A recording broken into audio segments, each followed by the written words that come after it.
In the world, we have the term called polyglots, which is someone that's able to speak multiple different languages: English, French, Arabic, German, Dutch, what have you, right? One of the other languages, though, that seems a lot of people tend to overlook is body language. Body language is one of the most prevalent forms of communication because no matter what language that someone speaks with their mouth, their body will always tell the truth, right? That's why they say actions speak louder than words. Oh, I will never hurt you. Hey, turn your back, look over there. Which one was more true, the word or the action? You see what I'm saying? So it's very important that you are always paying attention not to what people are saying, but how they're saying it, what their body is also telling you, right? In the corporate world, oftentimes we are very distracted, right? So let's just say, I'm just here, but these sticks are my phone, right? I don't even need these sticks, whatever. My hand is my phone, right?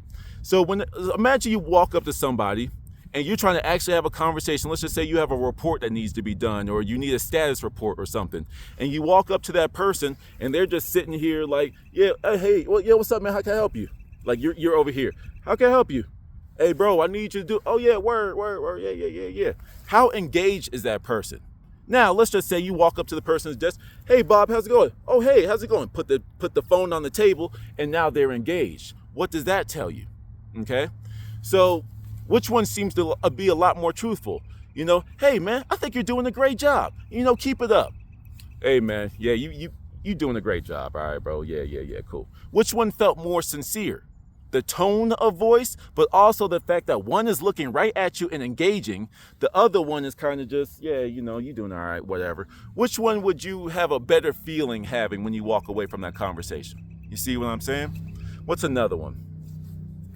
Another thing about body language is controlling a conversation.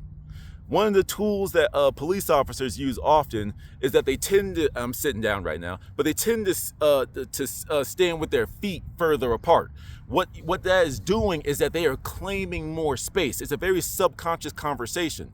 They also wear the color black, which is a color of authority, and they also wear sunglasses that you can't see their eyes, but they can see everything. That's another reason why I would very much never like to do business with anyone that's wearing sunglasses indoors.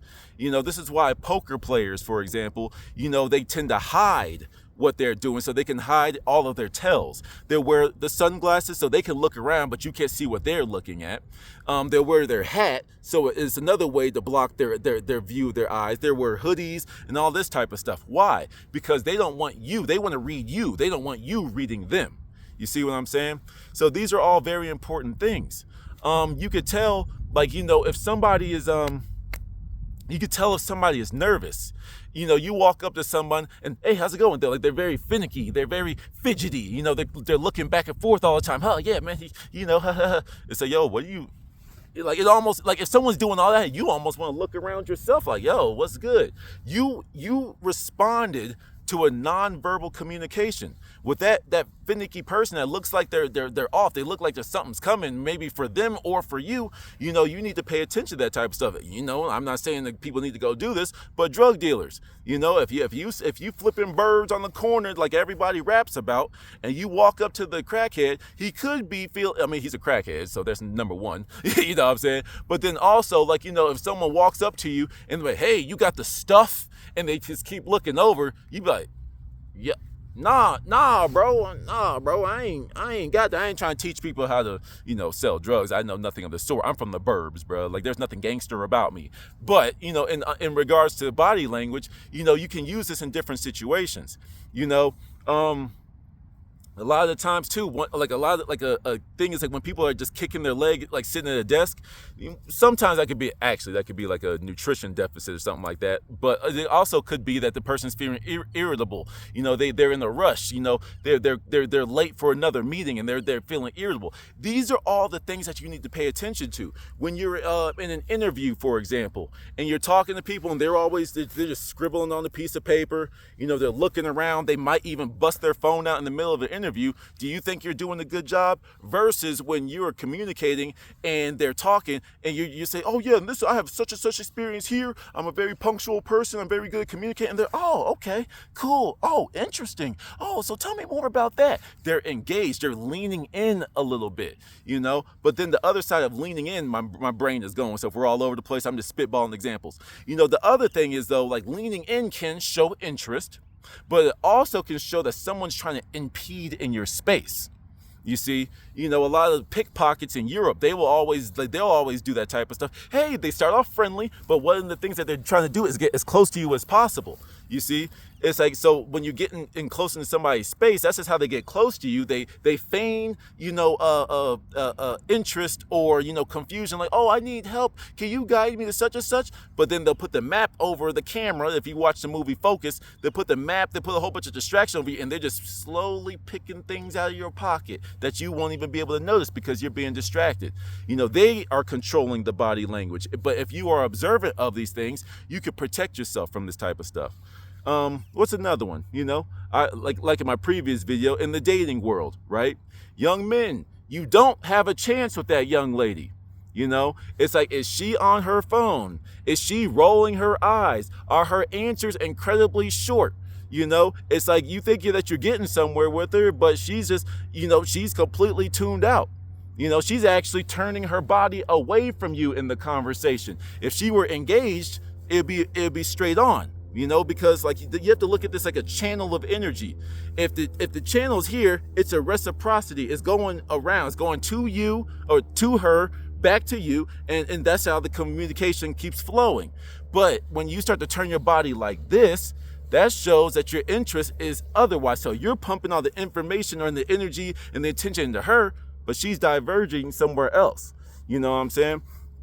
Ladies, it's like, is your man faithful to you? And so like you're having a normal conversation. Like one of the things that I'm gonna get back to that example. One of the things that you have to do is establish your baseline. This is why with polygraph tests, what they tend to do is they ask you a whole bunch of simple questions that you're more than likely not gonna lie about. What's your name? Bob. Where are you from? Thailand. Bob from Thailand, right? But like, what's your favorite food? Burgers. Okay, cool. Were you at work on June 5th at 3 p.m.? And then that's when the polygraph will spike up. With the person that hears something that they know that they're about to lie about that's incriminating, but So when you're asking your man, is he faithful? Are you cheating? Oh man, he tries to pull his phone and try to get away from you. He or she will do, all these different things. They'll try to get away from you, make space. They'll try to deflect. This is what's going on. All these things can be told, like, some of the people can't believe the lie. Nah, babe, I'm never going to cheat on you, this and that. They start to break eye contact. They start to look at everything other than you. Like the eyes are the windows to the soul. But when you break eye contact, it's hard to look someone dead in the eye and lie. That's why people take so much offense to it when it does happen to you. Looked me in the eye and lied to me. You see what I'm saying? Because oftentimes, especially if it's someone that doesn't that's not a pathological liar, they'll tend to look down. They'll look away. They'll break eye contact and look down. But then like if you ask a child, did you eat the last piece of candy? No.